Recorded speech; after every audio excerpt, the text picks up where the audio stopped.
नमस्कार, मैं हूं आपके साथ सोनम। अपने की शुरुआत करते हैं। प्रदेश की महिलाओं के लिए बिहान योजना किसी वरदान से कम नहीं है। गोरेला पेड्रा मरवाही की सुल्ताना बेगम इस योजना से जुड़ी और मुर्गी पालन कर आत्मनिर्भर बनी है। आज इस योजना से उनकी आर्थिक स्थिति भी मजबूत हो रही है। देखिए ये खास रिपोर्ट।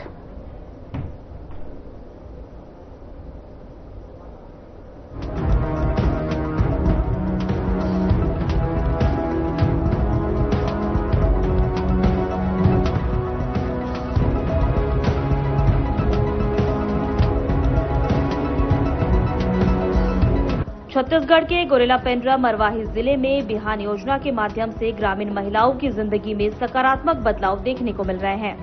गोरेला जनपद पंचायत के अंतर्गत ग्राम पंचायत सतोखपुर के हर्रा टोला की निवासी सुल्ताना बेगम ने बताया है कि बिहान योजना से जुड़ने के बाद उन्होंने नियमित बचत शुरू की है। इसके बाद उन्हें 15,000 रुपए की CIF राशि प्राप्त हुई है, जिससे उन्होंने मुर्गी पालन का व्यवसाय शुरू किया।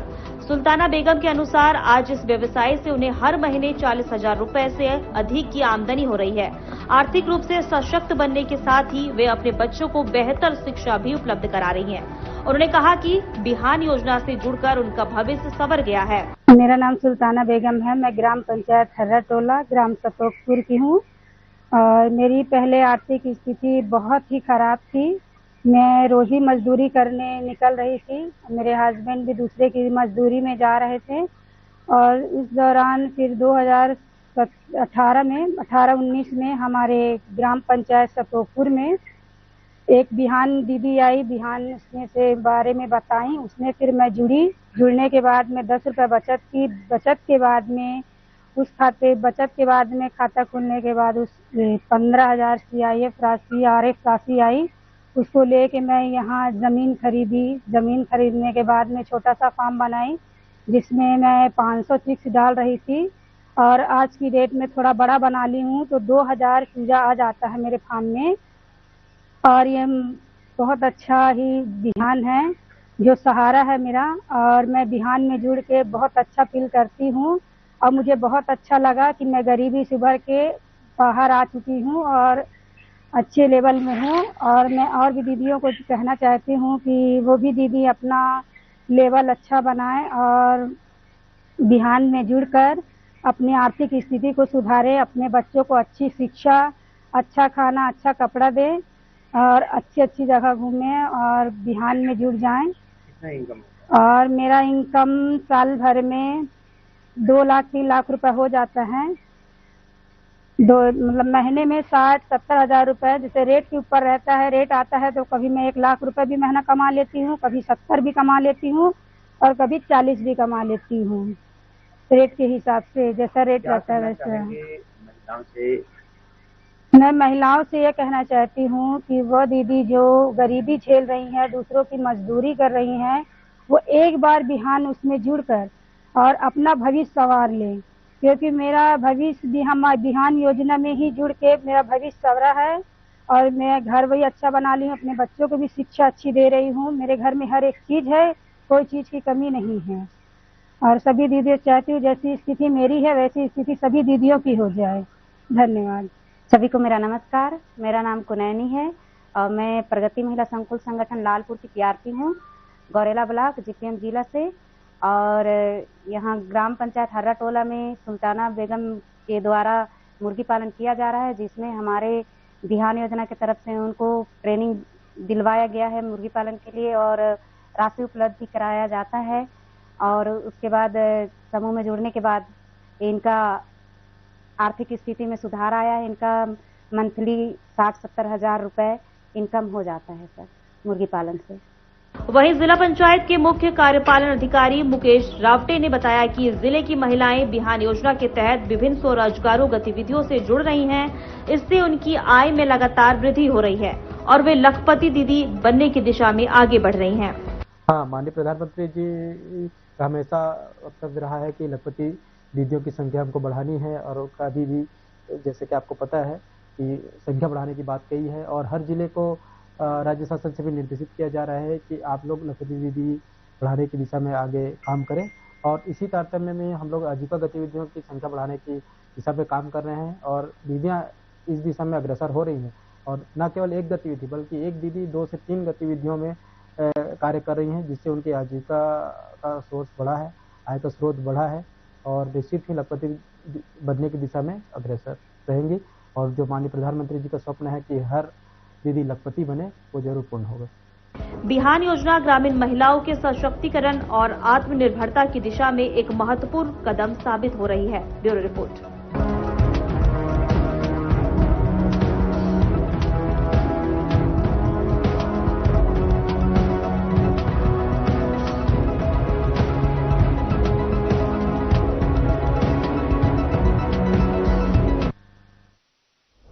बीजापुर जिले की पीढ़िया पंचायत जो 4 दशकों से नक्सलियों के गढ़ के रूप में जानी जाती है, वहीं अब पहली बार शासन की योजनाओं का लाभ ग्रामीण स्तर पर प्राप्त कर रही है। वहीं गांव चलो घर चलो अभियान के तहत जिला अध्यक्ष घासीराम नाग ने ग्रामीणों से मुलाकात कर उनकी समस्याओं को जाना। उन्होंने आश्वासन दिया है कि ग्रामीणों की हर समस्या को कलेक्टर से चर्चा कर हल करने का प्रयास किया जाएगा। पीढ़िया पंचायत का इतिहास, पीढ़िया पंचायत नक्सल प्रभावित क्षेत्र रही है। वहीं 2024 में भी सुरक्षा बलों के साथ मुठभेड़ हुई। अब विकास कार्य तेज हो रहे हैं, जैसे सड़क निर्माण और सुरक्षा कैंप स्थापना। मैं पीढ़िया आने का मेरा मेन मकसद था गांव चलो घर चलो अभियान जो भारतीय जनता पार्टी के द्वारा संचालित हो रहा है। सरकार की जो योजनाएं हैं अंतिम व्यक्ति तक ले जाना है। वास्तव में पीढ़िया ग्राम पंचायत में शासन की योजनाएं पहुंची कि नहीं पहुंची उसको देखने के लिए मैं आया। यहाँ आने के बाद यह जो मुख्य सड़क है ये तो बासागुड़ा निकल रही है और जो बोरिंग है कुछ बोरिंगों में खराबी के कारण से पानी नहीं आ रहा है। स्थानीय लोगों के द्वारा मांग किया गया है। और यहाँ का मेन समस्या है पट्टा, जो कुछ पारा है वन भूमि में आते हैं, बाकी राजस्व पट्टा है। मैंने इनसे पूछा पट्टा पहले मिला था क्या? कई लोगों को पट्टा मिला था, लेकिन नक्सली के कारण से पट्टाओं को जलाकर इन लोग फेंक दिए हैं। राजस्व रिकॉर्ड में है। मैं अभी जाकर के हमारे जो गंगालूर के तहसीलदार और यहाँ के जो बीजापुर जिला के कलेक्टर है उनसे मिलकर के इस समस्या को त्वरित कार्रवाई करने के लिए उनसे मैं निवेदन करूंगा। साथ ही जो बोरिंग खराब हुआ है पीएचई विभाग में मैं कल जाकर के यहाँ की जो बोरिंग खराब है और कहाँ जरूरत है बोरिंग की, नए बोरिंग की कहाँ जरूरत है, इसके लिए मैं पीएचई के अधिकारी से भी चर्चा करूंगा। मुझे बहुत खुशी है यहाँ नक्सलवाद जो कई वर्षों तक इसको घेर कर रखा था, आज नक्सलवाद नहीं है। उसके कारण से मुझे भी इन लोगों के साथ आकर के रूबरू होने का मौका मिला। अरे हमारे बहुत अच्छे लोग हैं, इनके साथ मिलकर मुझे बहुत खुशी हुई।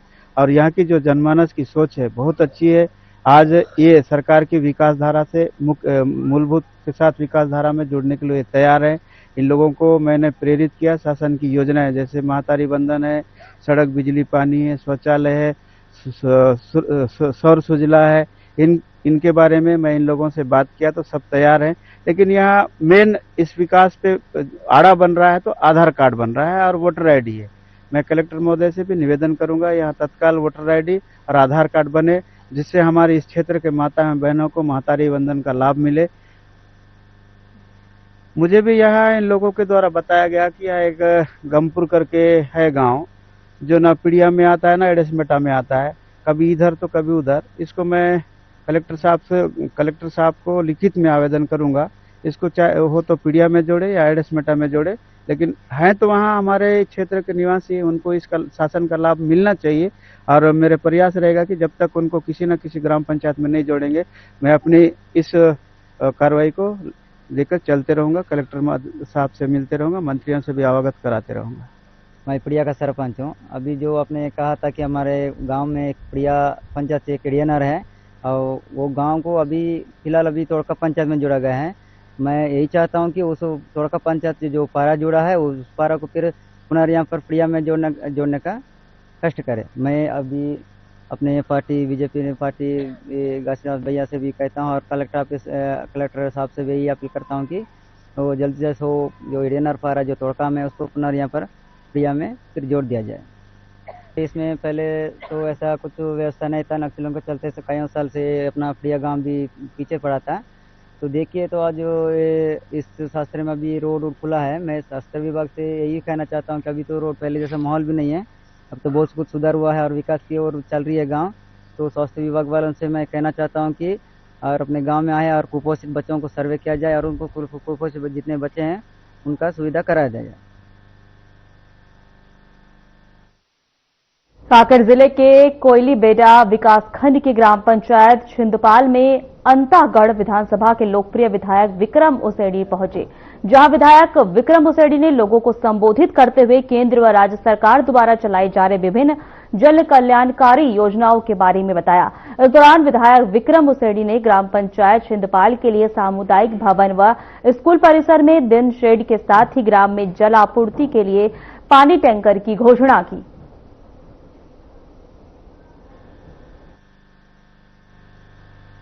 आज चूंकि यहाँ पर बहुत दिनों से इच्छा थी हमारे सरपंच जी वगैरह का कि गांव में एक कार्यक्रम हो जाए, तो यहाँ सबसे चर्चा बातचीत यहाँ स्थानीय समस्याओं को लेकर भी चर्चा करना था। उसके दृष्टि से आज का कार्यक्रम प्रमुख रूप से ग्राम पंचायत छिंदपाल की दृष्टि से था, जहाँ बहुत सारे आवेदन भी आए थे। उसमें प्रमुख रूप से एक बैठने की दृष्टि से एक सामुदायिक भवन होना चाहिए। सब मतलब एक प्रकार से कामों के लिए एक हो, तो उसकी स्वीकृति भी मैंने घोषणा की है। उसके साथ साथ स्कूल में चूंकि स्कूल भवन दीवार तो मजबूत है, टीन सेट जर्जर है, बरसात के दिन समय बच्चों को बैठने में परेशानी होती है, उसकी दृष्टि से यहाँ टीन सेट की भी मैं देने की स्वीकृति उसकी की है। और उसके साथ ही साथ अन्य और आवेदन पत्र प्राप्त हुए हैं, जिसे प्राथमिकता का आधार पर निराकरण के साथ साथ बहुत सारे काम तो आने वाले समय जी राम जी योजना भी होंगे। तो कुल मिला के यहाँ के जितने आवेदन वगैरह प्राप्त हुए उसका आने वाले समय में बाकी प्राथमिकता आधार पे जो पेयजल वगैरह की बात आ रही थी, उसके मैं आज ही विभाग के अधिकारी चर्चा करके यहाँ पर जल जीवन मिशन का काम किसी कारण से रुका पड़ा है, उसको भी शुरू हो, पेयजल गर्मी में व्यवस्थित अच्छे से मिले, उसमें कहाँ मामला रुका है उसको भी दिखा लूंगा। फिर से बता दें कि सरकारी योजनाओं के बारे में बताया गया। कांकेर में छिंदपाल पहुंचे विधायक विक्रम उसेंडी ने कार्यक्रम पे पहुंचे और उन्होंने संबोधित किया लोगों को, और उन्होंने कार्यक्रम के बारे में बताया, लोगों से बातचीत की, सरकार की योजनाओं के बारे में बताया, सरकार की योजनाओं से अवगत कराया। कांकेर पहुंचे छिंदपाल पहुंचे विधायक विक्रम उसेंडी ने वहां के मौजूद लोगों को संबोधित करते हुए विधायक उसेंडी ने सरकारी योजनाओं के बारे में बताया, खासकर सरकारी योजनाओं से लोगों को अवगत कराया। महिलाएं भी शामिल थी वहां पर। उन्होंने सरकारी योजनाओं के बारे में जानकारी दी ताकि सभी लोग सरकारी योजनाओं का लाभ ले सके। आपको फिर से बता दें कि सरकार की योजनाओं के बारे में बताया गया। वहीं कार्यक्रम में छिंदपाल पहुंचे विधायक विक्रम उसेंडी ने गांव वालों को, वहां पहुंचे लोगों को सरकारी योजनाओं के बारे में बातचीत की और जानकारी दी, सरकारी योजनाओं से अवगत कराया। महिलाएं समेत अन्य लोग वहां पर मौजूद थे।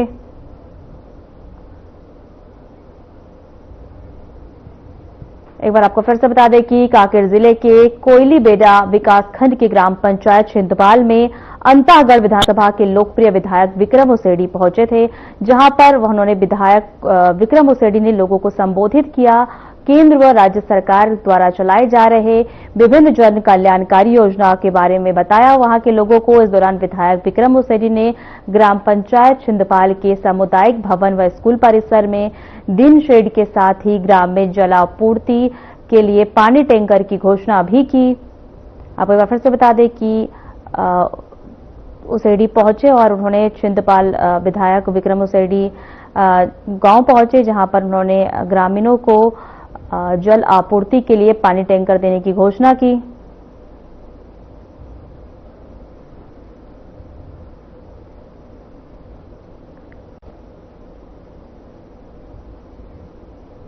खबरों में आगे बढ़ेंगे। छत्तीसगढ़ में दुर्ग में निजी स्कूलों की मनमानी के खिलाफ पेरेंट्स यूनियन संघ ने जिला मुख्यालय में ज्ञापन सौंपा है। आरोप है कि स्कूल हर साल सिलेबस की किताबें और ड्रेस बदलकर अभिभावकों पर 4 से 5 हजार का अतिरिक्त बोझ डाल रहे हैं। यूनियन का कहना है कि यह सब कमीशन के खेल के तहत किया जा रहा है। वहीं कुछ चुनिंदा दुकानों से खरीदारों के लिए मजबूर किया जाता है। अभिभावकों ने शिक्षा विभाग पर निष्क्रियता का आरोप लगाते हुए जल्द कार्रवाई करने की मांग की है।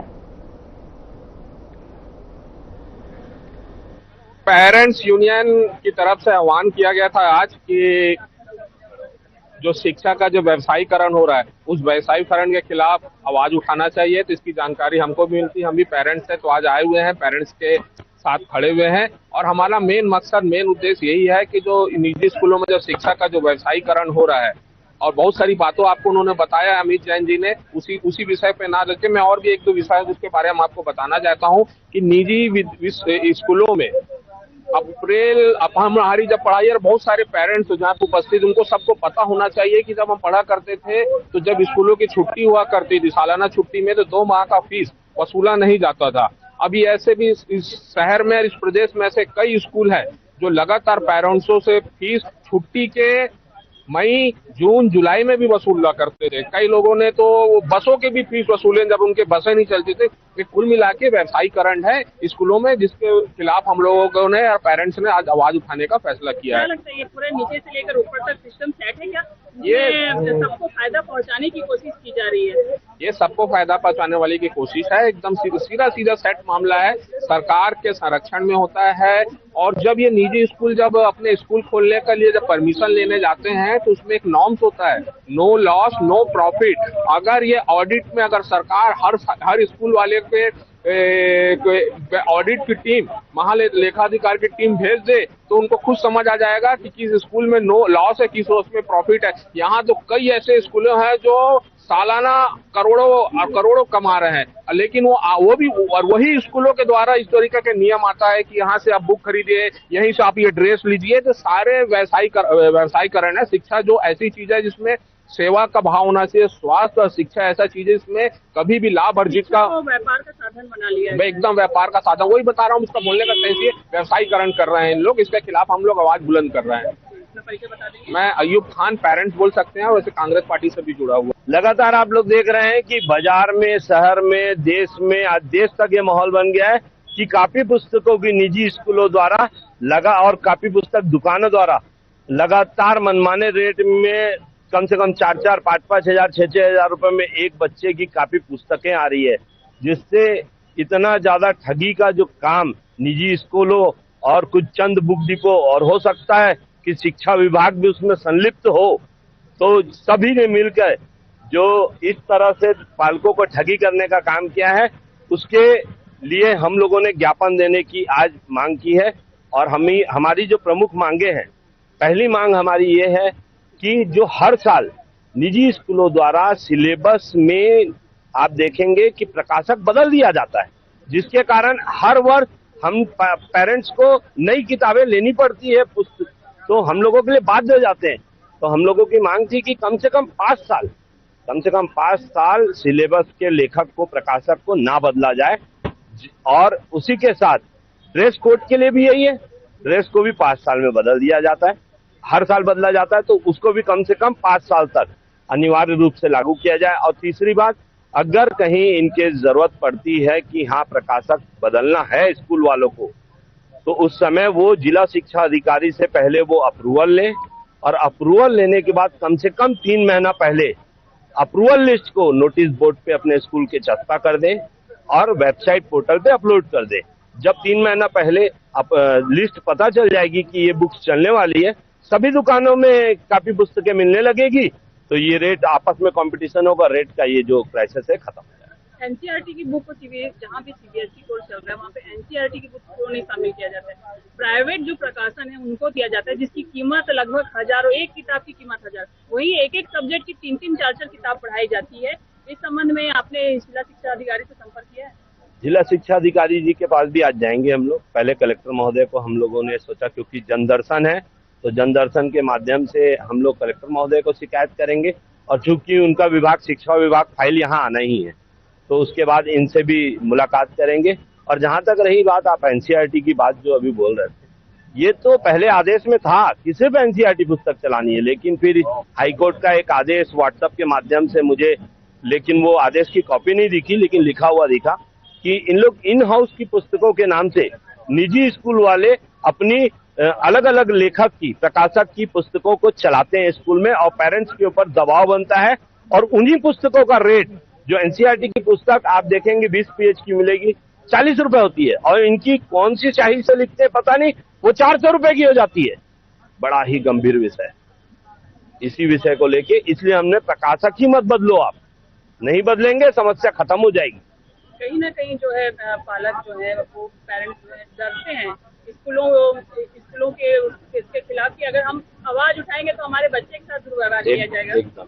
एकदम आपने ये बात तो पकड़ी। आज इसके ही चलते महिलाओं का जो पीटीएम में अक्सर हम देखेंगे कि हमारे घर की महिलाएं जाती है, तो उनको ऐसा लगता है कि हमारे बच्चों को कहीं फेल ना कर दें, डरते हैं और डर के मारे ये लोग निकल नहीं पाए आज। और लेकिन ये शुरुआत जब होती है हमेशा छोटी होती है, लेकिन उसके बाद वो कब बड़ा रूप हो जाएगी तो वो पता नहीं चलता। देखते देखते लोग जागते एक दूसरे को देख के। आज हमने पहल की है, संख्या बल जो भी होगी, लेकिन जब आगे आगे और लोग जागेंगे, जागरूक होंगे तो ये संख्या भी बढ़ेगी और परिणाम भी अच्छा आएगा। कलेक्टर महोदय को ज्ञापन देंगे तो उनका पक्ष भी तो जान लें। उनके पक्ष जाने बिना हम लोग क्या बोल सकते हैं, उनका पक्ष जानेंगे फिर आगे बढ़ेंगे। Amit Kumar Jain, parents union. प्रधानमंत्री जनमन आवास से लोगों को काफी राहत मिल रही है। गोरेला पेंड्रा मरवाही में भी बैगा परिवारों में खुशी की लहर है। इस योजना से लोगों के अपने ही घरों का सपना पूरा हो रहा है। इसी पर खास हमारी ये रिपोर्ट है।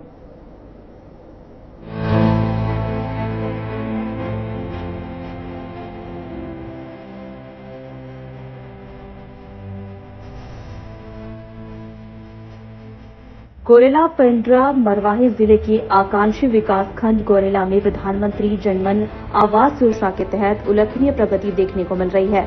मुख्य कार्यपालन अधिकारी जिला पंचायत मुकेश रावटे ने जानकारी देते हुए बताया है कि ब्लॉक में कुल 1080 जनमन आवास स्वीकृत किए गए हैं, वहीं जिनमें से 754 आवास पूर्ण हो चुके हैं, जो लगभग 80% प्रगति को दर्शाता है। उन्होंने बताया है कि शेष आवासों का निर्माण कार्य भी तेजी से जारी है और अधिकारियों द्वारा लगातार निरीक्षण किया जा रहा है ताकि कार्य समय पर पूर्ण हो सके। हाँ, बैसाखू है। मैं पंडरी पानी के रहने वाला हूँ और जनमन आवास है बनी से। पहले कैसे राहत रहा? पहले तो खपरा वाले से राहत रहे। तो अब सरकार हर दिही से पक्का मकान जनमन के तहत में कै लाख रुपया के सहयोग करी? 2 लाख के। कैसे लगते? बढ़िया लगते। बढ़िया लगा थे। हाँ। अब पक्का मकान में रहा था, पानी उनी चूहे के डर है का? नहीं। का सुविधा मिलती आप मतलब? सुविधा तो वही कहते हैं कि पानी टपकने से, बरसात से मान ले ये कहते हैं कि भूया माँ गिरे माँ, सुविधा अच्छा है। मेरा नाम सजन सिंह है, मैं पंडी पानी से हूँ। और जनमन के तहत में आवास बना है? जनमन के तहत में आवास बना है, जिसे पहले घर नहीं था और अभी बन गया है। बढ़िया बना ली हैं अपने और लागत लगा के। और पहले से अब बेहतर, पहले से बेहतर है। पहले कैसे रहते? पहले नहीं था घर तो बनाते थे ऐसी कच्ची मिट्टी वाला। अच्छा, क्या क्या दिक्कतें होती थी? लकड़ी खोपरा फिर बनाना पड़ता था, कई सारे परेशानियां झेलना पड़ता था। लेकिन अब क्या लगता है? अब कोई पैसा रुपया है तो घर दूरा फिर बनेगा नहीं। लेकिन अब सरकार दे रही है।